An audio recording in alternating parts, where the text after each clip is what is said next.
May nabasa po ako sa isang Facebook page na magkakaroon ng human trial ng COVID-19 vaccine sa Pilipinas. Kung ako po sa sarili ko, ako po tatanungin, hindi po ako papayag na magamit sa isang human trial. Bakit? Kasi tignan nyo po yung nangyari sa aking anak.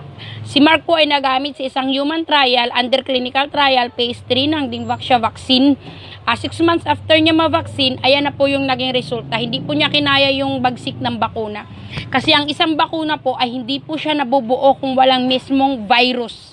Virus po yung bumubuo sa isang bakuna para labanan din yung virus. Paano kung yung katawan mo is hindi kayanin yung virus ng bakuna na ituturok sa katawan mo? Like po sa Dingvaxia. Kaya po alam ko to kasi humarap po ako sa hearing sa Congress, sa Senado, sa DOJ. Ayun po, yun po yung naging resulta ng clinical trial phase 3 ng Dingvaxia vaccine. Kaya sa lahat po na magpapaturok ng COVID-19 human trial vaccine, good luck and God